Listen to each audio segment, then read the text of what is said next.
Hello, everybody. Thanks for waiting. I'm my own volunteer today, and naturally I had visitors stop in, but they were donating money, so I'm sorry they got a little bit of priority over you guys. So welcome to our monthly musings. This one is going to be on our summer programming, and I'll turn it over here to Katie in just a second. Just a reminder, we are recording this, so if you want to go back and watch something, I'm not entirely sure how soon it gets onto the website. I think within the week or so, but don't quote me on that one. And our next one is scheduled for June 24th at the same time, and it's going to be on volunteers. So I'm going to turn it over to Katie, the Education Assistant and Volunteer Coordinator at Hastings Museum. And hopefully we'll get a few more people coming in, but I'll turn it over to you, Katie. Yeah, so I think you all know me already, but just in case you're watching this and don't know me, my name's Katie. I work at the museum. I do all of our education programs along with a couple of colleagues with me. We do anything from summer camps to we have an event called SIP where we just bring people to talk about really weird things and share their interests, usually with alcohol involved. And this year we're starting with a block party. I had originally arranged this to be a more of a troubleshooting situation of what problems you have with summer fun programming and then bouncing ideas off of each other. So if you guys have a problem, I figured maybe we'd start with something like what kind of programming does your institution do? And then like what situations are you facing that's a head block? For example, with ours, we do summer camps from the second week of June all the way forward up till August. And so then that means we can't really do weekend programming or night programming because all of our educators are teaching all day in the classroom. And then we jump right off, we get about 2 weeks off and we throw Kool-Aid days in our face, which is a whole situation on its own. So I guess my question is, what kind of programming do you guys do? And then what are some things that have either you need help troubleshooting or something that's been a problem in the past? Or if you want to brag about your program. I was kind of hoping Brock would be on with his murder mystery situation. The one weekend I actually leave my hometown and it's the weekend there's cool stuff going on.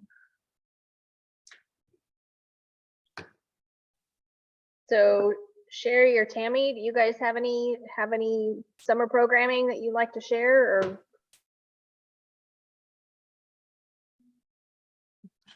Don't all speak at once.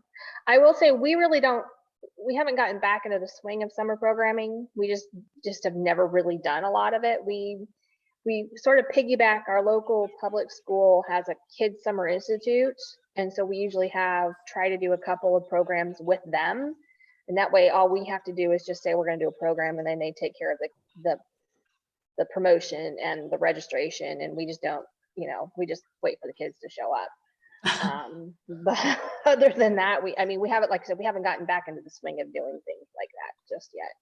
Yeah, we've noticed that around here too. A lot of other institutions are really slow getting back into it, which kind of surprised us because we started last summer doing in person again and really getting going. But a lot of our classes have already booked up entirely, and we allow 20 kids per. I mean, it's a good problem to have, but it's also kind of like, what else is not happening because well we said we would do a program. We had the idea, but then for whatever reason the program coordinator said, oh no, we're going to do it next year, and we don't really know why. So it was fun. Oh yeah, so that's okay. So we do also have, we have a lunch and listen. We call it lunch and listen. It's more for adults, and that's every other month, and that just kind of goes throughout the entire year. That's about it in terms of our program. But I think Tammy has something. I have some people up front here right now, so I haven't done multitasking. It's like, oh, I heard my name like from the front. We have been. I've got researchers scheduled every 2 weeks for doing genealogy research in here. Oh. I have next week one from Wyoming coming in. It's a major ranching one, so I have a lot of pieces of that. And we did our living history tour last weekend. And so it's been about a week and a half or so since we've gotten that done. And then we are scheduled to do our pie social, pie and ice cream social here at the museum. Otherwise open for things. We've got a couple of interns, high school kids interning for the summer, which will do help with the digitization.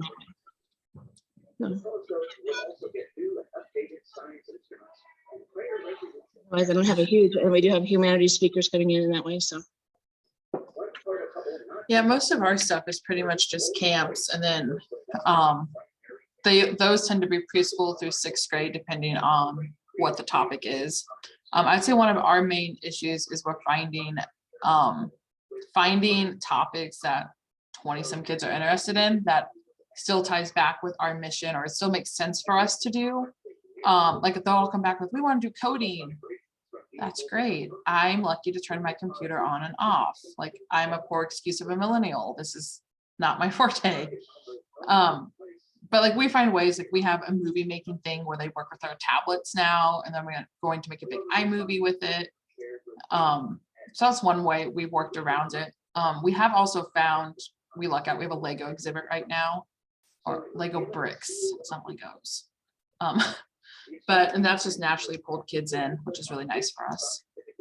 I don't know, I gotta say, if there's no problems, I'll be honest, I didn't really prepare much talking. So how long are your camps approximately? It's like a week or just a couple of days, or? We actually do a few different methods.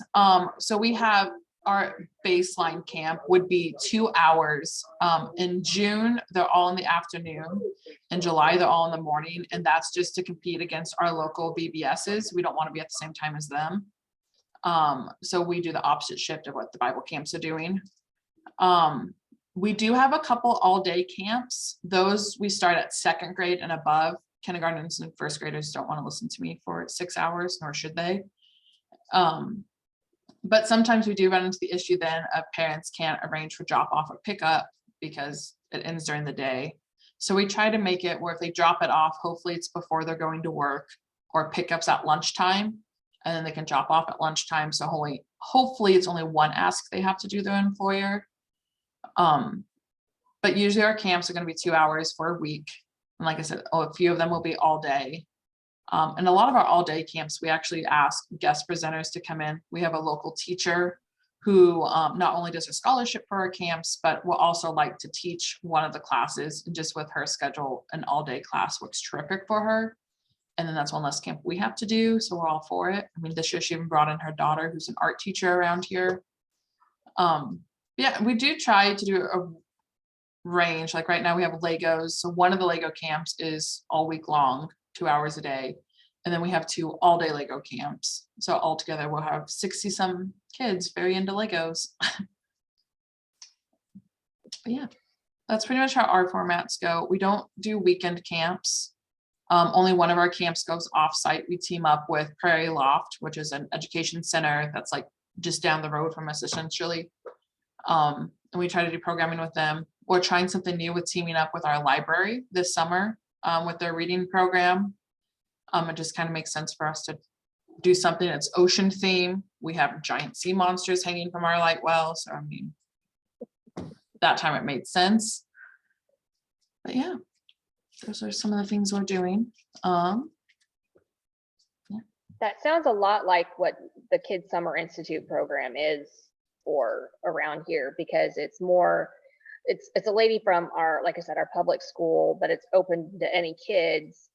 But you know, she has, it's just a wide range of topics. I mean, I think last year the kids could create like a fairy garden, or they could learn how to do floral arranging, or you know, they've gone out to our lake and done stuff. And it's, and all of the people who do the little sessions are either, I mean, they're not, some of them aren't even teachers. I mean, some of them are local business people, some of them are local craft people, you know, or she has, it's usually just the month of June that she does that. And usually there's a small fee.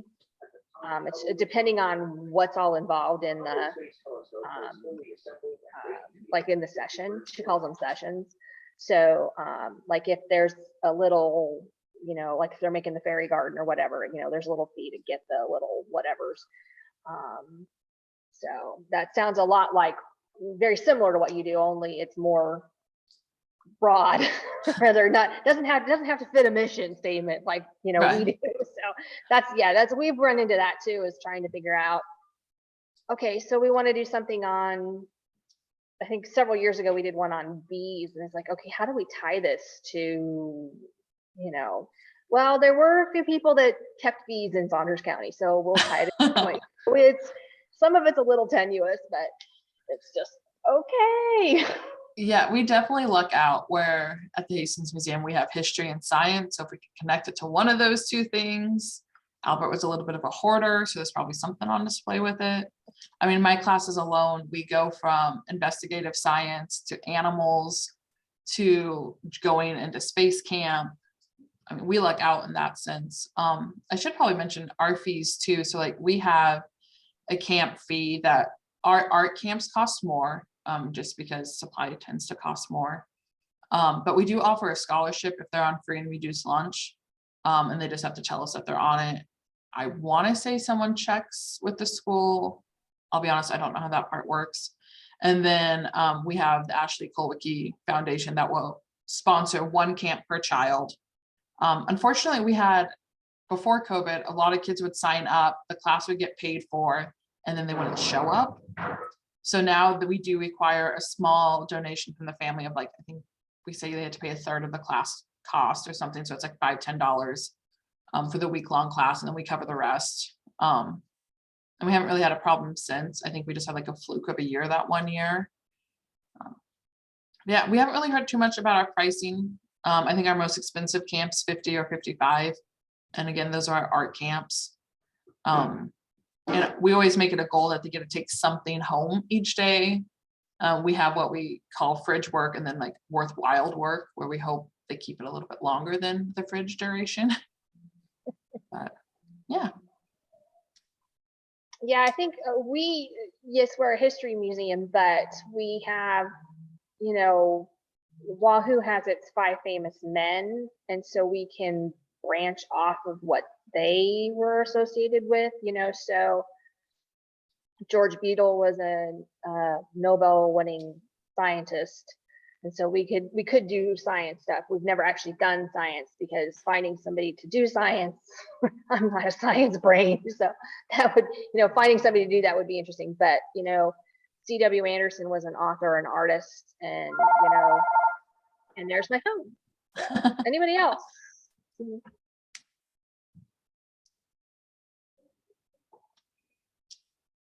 I would say the other thing we've done that's a pretty easy summer program, we just wrapped up our park walk. So we did the history of Hartwell, which is a very prominent park in all of Hastings. And so they went by, there's something called Mansion Lane. It's all these big fancy houses from when the park was getting built and why the park was built. And they had over 60 people. They offered it 3 times. And I think altogether they had 200 some people. It was free will donation. Our community really likes it when we get out and just do those kind of tours. We've done our downtown. We luck out, it's still really walkable to like go down 2nd Street. And we have one in the works where there's a pretty well-known case of Committee of 33. Like it's one of those Wild West stories of lynching and mass chaos that they're working on. And we can stop at the buildings that had those things. We've talked about our downtown fire that eliminated a good chunk of it.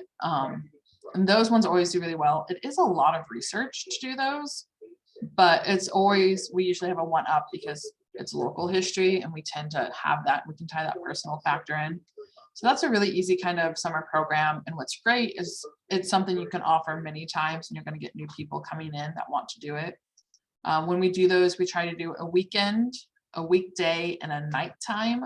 Those are like the 3 main times we do: a weekday morning, weekday evening, and then a weekend day. Like I said, we've always had really good luck with those. Walking's done really well. We have a bike tour. I know Will's done a couple of bike tours out in Kearney. I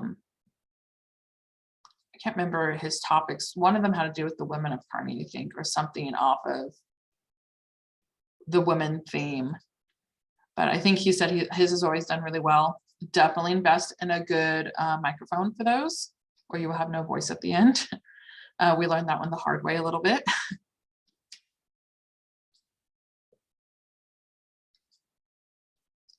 Yeah, I would guess though, if no one has any questions or anything, we might just have a really short Zoom call.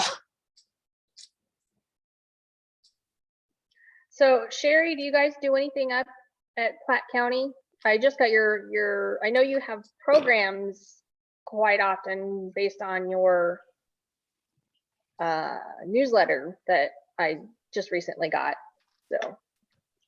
Well, we do have monthly programs. We didn't for a couple years, obviously, but we have started again. We don't have any summer kids camps or anything like that. I give school tours during the school year. The last several weeks have been a bit crazy because they wait until the last week of school to bring them all in. Right. But yeah, this has been interesting to listen to because we have never done a kids summer camp type thing, but we do the first Sunday of the month have program meetings. And well, the one coming up on the 6th of June is about D-Day and why Omaha Beach was named Omaha Beach. And the guy who's giving the program, his father was the man from Nebraska who somehow they chose to call it Omaha Beach. So I have to go to the program to find out all the information. But we did a month or two ago, we had just a visit your museum. We couldn't come up with a program, so we just opened it up and we had people come who had never been here before. We're going to do that again 4th of July weekend simply because it's the 3rd of July. But that's our main thing. I mean, we're now during the summer, we're open on weekends. Hopefully I could get volunteers to do it. That is not an easy thing. And we will not be open this weekend because I'm not available Saturday or Sunday and I couldn't get any volunteers. So we're closed. That's our biggest challenge. I've looked at the topic for next time and it said volunteers and I thought I could use that right now. Right. So that's kind of how our summer goes. I'm here 5 days a week and we hope to be open on weekends, but it all depends on if I can get volunteers or if I can't, if I'm available to be here 7 days a week. Yeah, that would definitely make it harder. We look out most of our volunteer needs in the summer, like high school, middle school age are good because we have an educator in the room. Our adult volunteers, it is getting hard, or like you'll have people and they're like, I'll do this one event, which is great. But then who's coming in on Saturdays? Like with our Lego exhibit, for example, we're trying to get people to come in on weekends just to help tidy it up. As you can imagine, thousands of Legos all over everywhere. It's a lot and our staff can't keep up with it. And even just finding, and we just ask 2 hours every day, even just finding that is incredibly hard because everyone's working like a 40-hour job. Plus they have children or families or this, that, and the other. So to get 2 hours, I've started doing the pitch of your kids can come play for 2 hours and you just clean up. It's exactly like home. Yeah. But, And we've had this situation that a number of our loyal greeters, we call them on weekends, are in their upper 80s. yeah. And they can't do it anymore. And I fully understand that. But to get younger, I have plugged it in our newsletters and on the radio and on Facebook, and I don't know what else to do. So, which is not the topic for today's thing, but anyway. Yeah, I would say if are you by any colleges or anything? Platte College. So I was gonna say sometimes with that, if they know that there's students here during the summertime, we've lucked out, like we have Hastings College in town and we've gotten like history people that want to like dip their toes in. Yeah. That's sometimes will help. Or if you can find like we call ours Hastings Young Professionals. I think there's like a whole like community based, like national title of it, or like leadership, insert town name. Those tend to be the people who are willing to give a couple hours. Unfortunately, I don't know, like a lot of them will be like, we'll do it a couple weekends and we're done. But it might be somewhere that you can get one or two, hopefully, really loyal ones. We keep trying and doing the best that we can. Yeah. This doesn't have anything to do with volunteers, but there was a comic. This goes back to your Lego thing. There was a comic I saw online, and it's in hell, and the devil is saying, "Oh, we replaced the hot coals a long time ago. Now they're Legos." Yes. People to walk across. So that popped into my head when you were saying the Legos. Yeah, it is. It's in a really large room, and there's a racetrack in there, and then the cars always collide with this wall. So then they break apart, and they don't always pick them all up. And then we have big foam blocks where we actually encourage you to knock them over, like the Kool-Aid Man. My office is right below it, so I can tell. And then I'm right next door to the Nature Nooks. I mean, I can tell when there's kids. So do you have a lot, do you have more kids during the summer for your camps, or do you have a whole lot of school groups? Or is it sort of equal? Or I would say it's probably equal. School groups from mid-March through May, we'll see 5 to 6 schools a day, every day in between there. It's intense. This year we had a huge increase, which is great.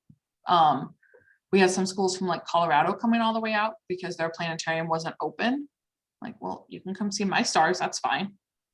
And then they made kind of like a big thing. I think one of them stopped at the archway, and like a few other local museums, so they were able to make more of it.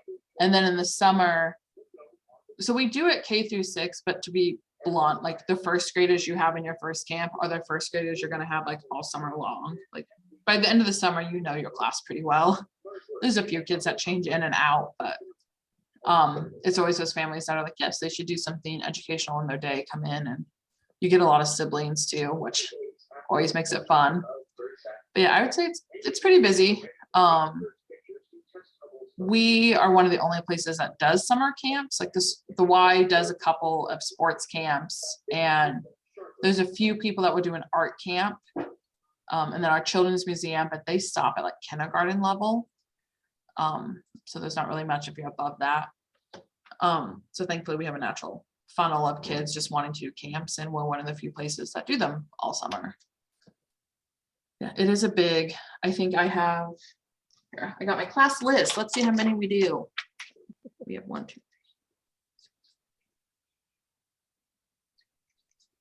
3. If nothing doubles, we have 20 camps in 2 months. But keeping in full mind, we do have 2 full-time educators and a part-time educator. So that makes a huge difference for us. And our job is education. So I don't have to worry about going to this, that, or the other. It's blocked out for us. So that is a little bit of a massive advantage. And I have the situation. Go ahead. I have the situation where I am the only employee and I'm a part-time employee, which 7 days a week does not fit. No.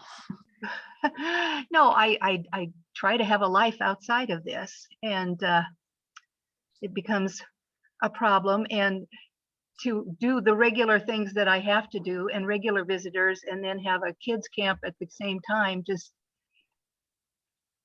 it would be a great idea, but I just don't see it ever happening while I'm here. If they ever decide to, change things around and get a full-time employee or more, then it's a good idea to think about. Well, Yeah. I'm a full-time employee, and you aren't going to have any more time if there's a full-time employee. The paperwork doubles. Right. Well, and I did have an assistant, and she retired at the end of the year last year. So I did have an assistant, but now I'm down to just me. And I'm the one that has to do all the exhibits, and I'm the one that has to do all the cataloging, and I'm the one that has to do, so it doesn't, yeah, try and again, and it's trying to find we like Sherry does, we rely on a lot of volunteers, but those volunteers that used to help, we're segueing into something else again, but that used to help are older. They're the 80 some volunteer, age, and they can't get around as much. And, and some of them are retired teachers, but the kids that they taught are way different than the kids that we have now. Yeah. And I noticed that with I only had 2 school groups that came through. And it was interesting because one group stopped here first and then went to the Capitol building. And then the other one had come from the Capitol and then came here. And the second one came on the hottest day of the year so far. So it was like, and they were here for a lot longer than the first group, but you thought that by 2 o'clock that they would be dragging, but they were bouncing off the walls. And Yes. I was just like, just okay. So. Yeah, we used to play a game as schools would come. We would guess on how close they were to the end of the school year because so many of our schools end roughly in the same week period. Like, oh, this is your last day of school, isn't it? It shows a little bit. Yeah, I had a school that would come like the second to last day, and I was just no. I mean, the teachers were checked out. It's like, I know you don't want to. I mean, I know you didn't have to do anything today, but you're bringing them here for at least some education, but their brains are already turned off, and so you're kind of wasting my time. Right. What you're doing. It's like, okay, so I can now talk. The one thing we found out, we did have several school kid groups. We had 3 different towns come in, schools come in. The one Broken Bow group, the 4th graders, and ahead of that, during the school year, the 3rd grade teachers sent them on a scavenger hunt down here. So that come through with come in during the school year, find the memento that they needed to find on their report, on their piece, and then find something else interesting, take a selfie with it or take a picture of it and email it to the teacher, and then they have show and tell at school. So it gets it to that way, and then they still have to tell about it when they get there. Or they can do a picture of it or drawing of it too and take it that way if they have that. So part of that is like, yes, but that was during school. The 4th grade ones that come in, it was just about that last week of school. And they did the library, the courthouse, and us as a rotating group so that we weren't all bombarded with all 80 of them at the same time. So we just took turns and they rotated through the bathroom stops too. Right. Like, and it's always the school that's the most late that all 20 of them need to go use the bathroom. Yep. Yeah. It's like, all right, I'll talk about Kool-Aid for 5 minutes. That's fine. Because we just have one bathroom and unisex in that way, but it's handicap accessible upstairs. But next door is the hotel that has, 2 of each. I was like, go next door if you have to. And then they did take a little intermission in front of the museum here at the park. So that was their in between doing, they got kind of a double. And then they also did the other school group come in, and they were littler kids. They were 1st and 2nd graders, and they took in the barn and then the boneyard and then us. So we had 3 different locations to kind of make a day of it, have a picnic, do your things. And that was from Stapleton, that little group was. The other one, we had a small gathering, and it was like high school, and it was a mix of, it was some high school and some elementary. But it was trying to get those 2 groups together, but they're not homeschooled, but it's not one room school either, but it's close. The multi-levels of doing, and then they was able to come through and see the different things. And then I've developed like a word search that all the words on the outside where I folded it, so that they just look for words rather than try and sit down and see the word, find them in there. Don't unfold it. And then all those words will be in here that they can go kind of scavenger and do at the end of their time frame. And Excuse me just a second. I have visitors, so I have to leave. Yep.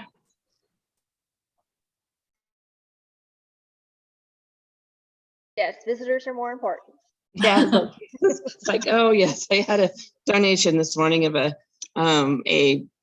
yard long photo, and it's an old band from the Mason City area. So, but it's like, oh, and then their grandparents and parent was in the picture and took them out and done. So it's like, oh, it's like, and she had scheduled 10 o'clock, but it wasn't 10 o'clock when she came in, as you can see.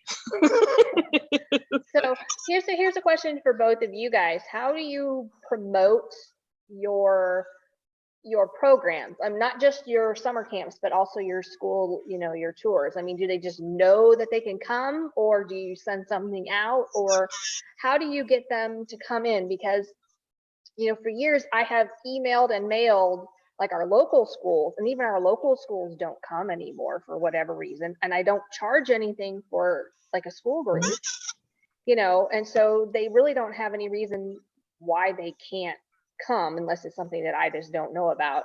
So how do you send out something at the beginning of the school year to encourage them? Hey, this is what we have, this is what we do. What do you guys do to just, get them to show up?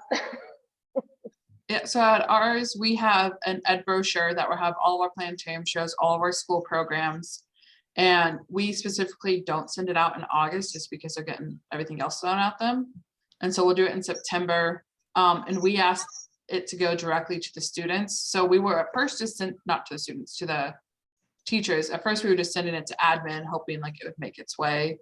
And now our local schools, we will flat out drop them off. We've gone to PLC meetings. So when like your school meets, like when all the second grade teachers meet, we will go to that meeting and say, this is exactly what we have. Is there something else that you want us to do?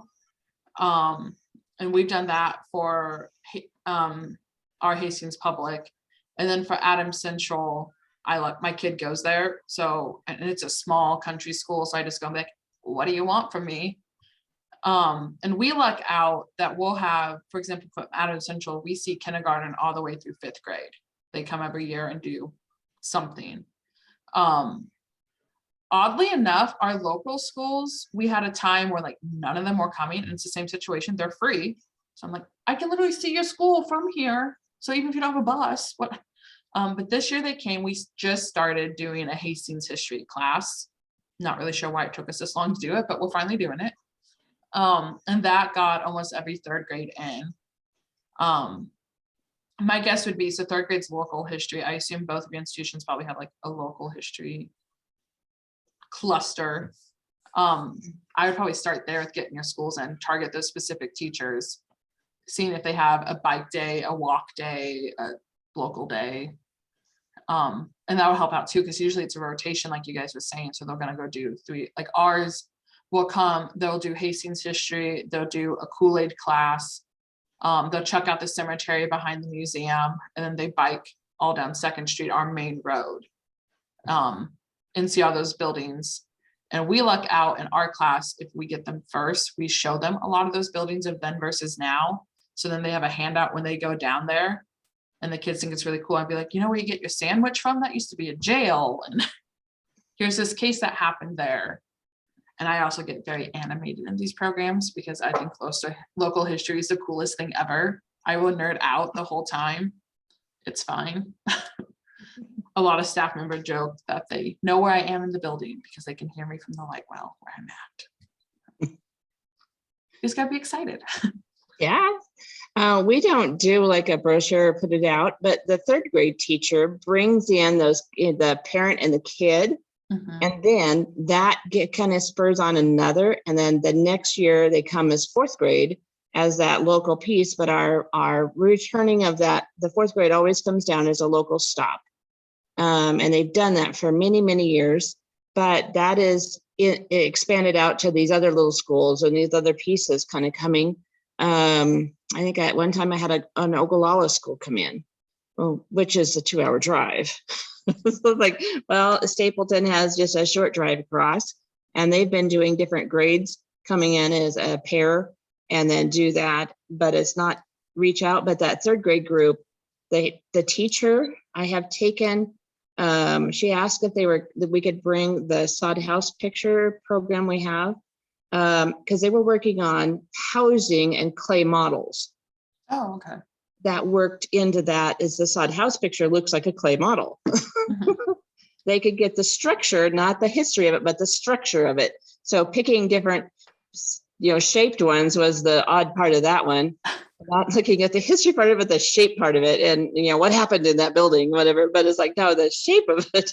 And then they see that, and it's like, I seen you last year, blah blah blah. And so that changed during my things and the COVID time, so that changed around. But then she redid the have the third grades come in on their scavenger hunt.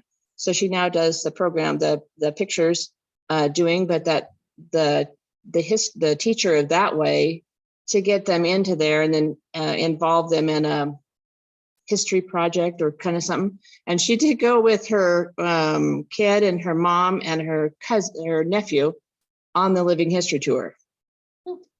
And so those that little involvement in different ways and getting it's like, oh, I didn't know you have that. The fourth grade ones have gotten into where they've asked them family things. And then they've said that the museum, you can go down with grandpa and grandma or mom and dad and see that history or find that. So they've got a little questionnaire of who do you have for family and have you went down to the museum yet? And then it kind of gets them a little introduction, a small, and I think I had one of them that gave every piece that he read. And then why that happened and whatever else, because he was in before, but he gave, and I said, well, can you speak about that then? Tell the kids what excitement you found. And then it's like, you found that in here?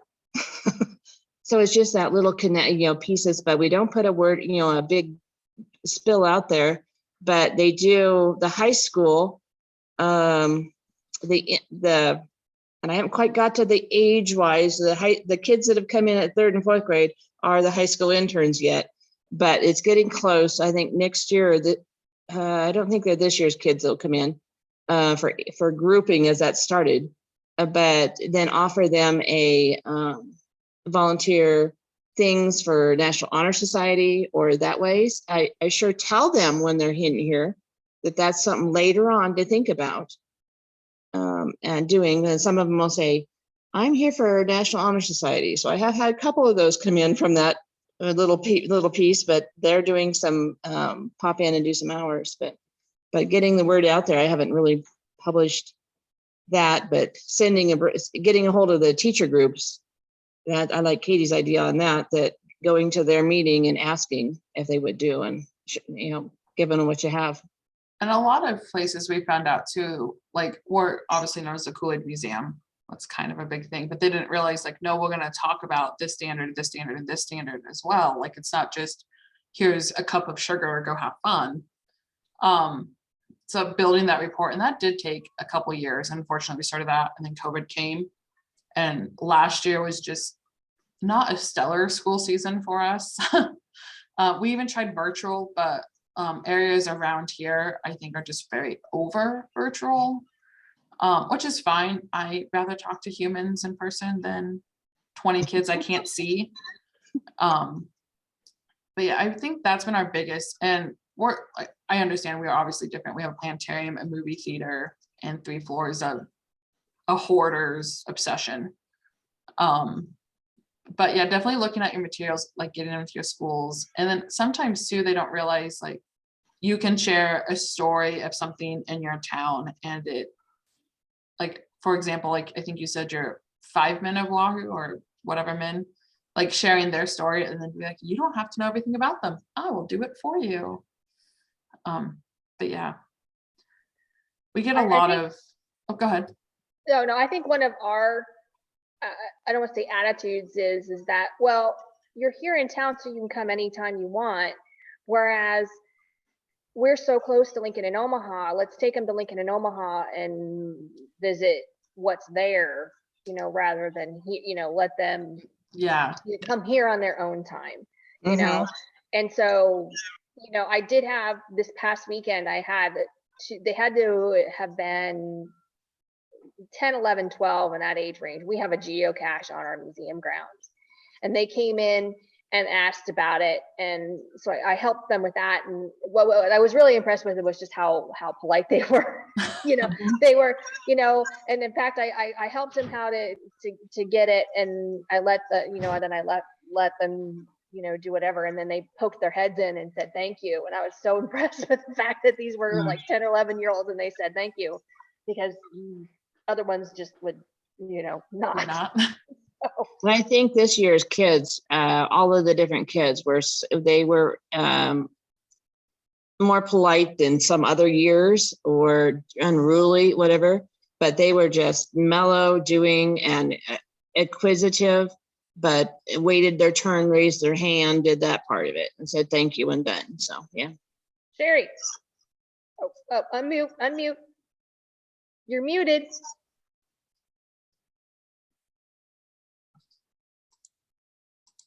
Now you can. We had kids from Fisher School in Colfax County. First time we've had a school group from another county.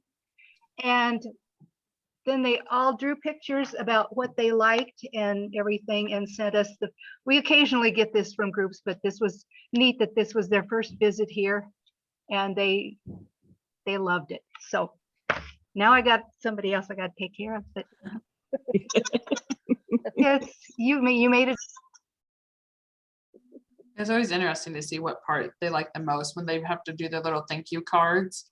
You get everything from thanks for giving me sugar to like I'm glad that's what you got out of us.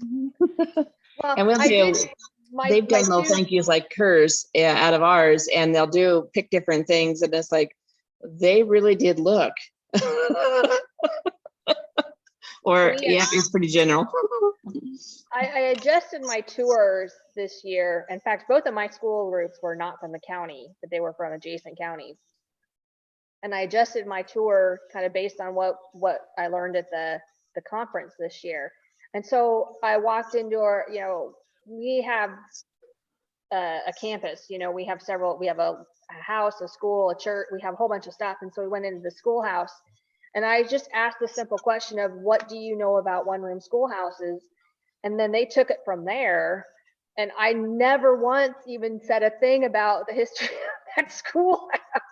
I mean, they just sort of just took off and which was great because then I didn't have to, you know, it was just me asking a couple of questions and sort of leading them, you know, on their way. Kind of with the scavenger hunt, you know, back when we did have more school groups and I had to entertain them, for lack of a better word, I can only talk so long and you can only point out so many things. Right. Or if it rains, then I'm really up a creek because, you know, I can't go outside. But one thing I did do is I just printed off the alphabet on a sheet of paper. And then I say, go find something with every single letter. And they seem to love that, is, you know, trying to find everything. And I actually do have a Q and I have a Z. The only thing I don't have is an X, but they're pretty good about, you know, finding the stuff. And so that's a really easy thing to do, is just, you know, and I do have scavenger hunts, but those work better if they've been through the museum already. So. Yeah, we have a bunch of those too if they're waiting for someone. So like we have the ABC one as well. We have a shape one for little kids. And then there's some that help them like go through an exhibit. So like if our schools can book 2 programs, a planetarium show, and it's the same cost to just do that. So most will have 2 school programs and a planet. And with the rotation, sometimes they get free time to wander. So like ours, we have one that goes in the Kool-Aid. We have one that's just, we lead them around and we ask them to find their favorite artifact and like find an artifact with wheels. And like we sneak in some knowledge in there and like tuck it in. But those are really well. And we have some for adults that are like weird facts. Like one of our exhibits that has fish, the curator put a drain plug in the bottom of it because he thought it was funny. There's a painting where this little boy was flirting with the artist. She got annoyed and he put his hand up because he's gonna fall off the ladder. So those black smudges that she's like, well, now they're birds. I'm not cleaning it, the birds. and it's still there. So like those quirky things, they really, really like those in searches. And it's great when like we've had bus groups come through and there's 20 people like, we're here. I'm like, that's great. Be here. And we can hand them that search and be like, there you go. You're self-contained now over there. Yeah. So the word search and those words work well as you're doing is like hunt for these as you go. They're a little free time once they come through, and then do that part, and then you have a little bit of free time to go, can you find the cat? It's in the butcher pictures, by the way. It's this big. They're gonna look and they're gonna find. And then I do have a set of cards that have those little cue things on them that say, like on the Coke machine things, the bottles were never melted down or crushed. They were washed out like a dishwasher does, and then refilled for somebody else to have. So that was kind of like, oh, gross, but they caught it. And then that was part of their little Coke machine pictures. They did thank yous, but so they did pay attention. But some of those I do, we'll plant the card around, and there is number sequence. So they have to find the numbers as they go around, and then read about the cue card that's there and that they got their hand on. It's like they'll find them, that way, and leave them where they're at. But, make sure you get every number, and then they can find their letters that way too. Yeah, I definitely think searches in like a self-guided situation in the summer, especially like in your guys' cases where it's you and maybe one other person, and then just how trained that other person is or how comfortable they are with 15 humans looking at them. That's making searches is probably actually one of my favorite things, because you find out all the weird things. Like I pointed out, we have a wedding suit of a man who we don't even really know why we have his wedding suit. He's not from our county. We don't know, but we have a suit. And I just reached out to a historical society. I was like, hey, this guy was from your town. Do you know anything about him? And it turns out he opened their grain elevators there, and it's still in operation today. So now I can like throw that tidbit of, here's this guy's random wedding suit. By the way, because we did an 80s bash. And so I was comparing his wedding suit to Princess Diana and her big event. And we got all this history, and even now they still like send me little things like, did you know he did this, this, and this? I'm like, well, add it to past perfect, but my event's done, thanks. But yeah, those things are definitely a great way to get people in. And even if you have like a new one each summer, you can be like, here's our new search for the summer. The theme is tasty treats, or the theme is the number 3, or whatever it is. And that'd be a new way to get people in. One thing I also did, if I had to have a big group come through, or I need not a big group, but I had to expand my time, is I printed up cards with little facts that aren't in the exhibits, and all the kids got them. I have them for both inside and outside, and so I hand them out when they first get here. It's like, okay, read your little fact, and then as we go around, after I'm done pointing stuff out, I'll say, okay, who has a little tidbit that goes with this? And they have to read it to everybody. So it's a way for them to sort of participate in the tour. And they seem, some of them you have to, there's a couple every once in a while that just aren't catching on. Is like, you should have read it. Did anybody not read it? And well, where should you have read that type of thing, so. Mm-hmm. And I did maybe as the mixed ages come in this year, I might be a little bit comedic. We were looking for, I said, where's Mr. Butcher born at? He's born in West Virginia. Is that east, west, north, or south from here? And the teachers were just astounded to say, well, it's west from here. It's West Virginia. No, it's really not. Think about it, kids. What was geography? So, but there's like, just because it says west, why doesn't it have an east? So they had some different things. And then I might have even said on the one group, because they were pretty quiet, I said, well, we're talking about these trick questions. I said, what color was George Washington's white horse? It's like, one says, well, it says it's white. Well, it's kind of like, what's going to hit the ground first, a pound of feathers or a pound of bricks? Well, they're going to, yeah, so a little bit of thinking. The bricks are going to hit first. No, it's a pound of each. So yeah. That's gonna be the same. And then I did the boys. I said, how many cubic feet are in a hole that is, 3 by 3 by 3? And the one says it's a hole. There's nothing in it. Nothing in there. How much dirt is in there? I said. So they're a little quiet. All of a sudden, it's like, well, duh, didn't you figure that out? So part of it, but yeah, that little part was a different part, but it's like, well, yeah.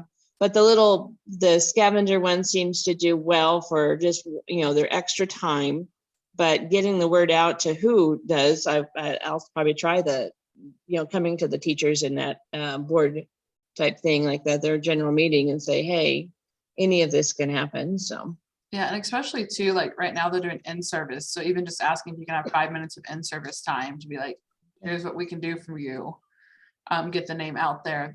That's helped us quite a bit. I had a laugh though we had one class I had kind of on like the random tangents we had to take. They were obsessed with Legos because they knew they were going to Legos first. And well, after my program, they were going there and we were doing Kool-Aid. I was like, well, did you know Kool-Aid's older than Legos? And they all just look at you. I can tie anything back into Edwin Perkins, man. I have read the book on it. I helped write the book on it. I can do this. But sometimes it's those weird connections and now you have their attention to do what you actually need to do. A couple weeks ago when I had 90 third graders in 3 separate, it was a whole day of third graders. And we were in the military area and I had a 3rd grade boy ask me how old I was in World War I. Now, if that doesn't make you feel good, especially when you have an upcoming round number birthday. And I just kind of said, well, I wasn't born yet, but my grandparents were. And that seemed to satisfy him. But yeah, and another boy who asked me if we had any of Churchill's cigars. No, I didn't know we were supposed to. They have some, this year they've had some really interesting questions. I'd say the kids are very courteous this year in their things, but I think as we went past the cigar things and the cigarette things, there was papers there and they mentioned about uncle or aunt something does something on the table with that. So it's like, the things you find out. Yeah, it's like, don't tell me anymore. This year they said they walked by the other street on the way down. They walked past the jail and there was prisoners out in their different yard where you could see them. And they said, well, such and such is in there for whatever. It's like, we're not taking that street again. It's like one more block over and you won't be able to have that discussion. Right. So, but that was kind of their, you never know what they say when they do, but it's like very polite, but it's like that casual conversation was like, whoa, just a minute, change the thing. But I do have one of my board members that she called herself an ambassador. I love to be an ambassador and help on the kids' tours and do that part of it as an ambassador. And she is a board member, but she's like, I just want to do some things, but so I can't be there every day, but I'll come in on certain days. So better than nothing. Yeah. So, but she called herself an ambassador. So, but not just a helper, you can volunteer. call yourself whatever you want to call yourself. I said, no, I'll take that. So, yeah. But Well, I think we're just about to the end. Does anybody else have anything to add? Otherwise, I think we had a good discussion, even if it was just a small group. So I did take a few notes, so we'll have to see what we can do. And like I said, next month volunteers. So maybe we can get some ideas on how to get volunteers or retain our volunteers, or what we should do, or ambassadors. Maybe we should start calling them ambassadors. yeah, ambassadors Cool that way. name. Not a volunteer. They're an ambassador or helper. Yeah, give them a different title. And I think the volunteer ones, like you mentioned, something about the age. Yeah, I see that the elderest ones of our group are dropped. They're not coming back in to do their different pieces. I think they've lost a little connection in there of doing. Yeah, especially we weren't doing Stellar before, and then COVID came and we definitely weren't doing Stellar. And then after that, it just never got better. No, and they just didn't seem to come back in to do. So I have to do a little, bring them in for something else or something else. This pie session, we'll have a quilt show in. So we'll have a quilt show set up next week of starting and put that together. And then that'll bring in a different looking group of doing. So maybe they'll come back in on that one. So. but, yeah, Fingers Yep. crossed. next thing. Thank So you, we'll guys. put you have some ideas for next time. So Yeah, great. that's what we were doing. We were pre-gaming. Exactly. Yeah, So, See you so next thank month. you, Katie, for sort of leading everything and Yeah, got no some good problem. insights and we'll see everybody next time. sounds good. Bye. Bye. Bye.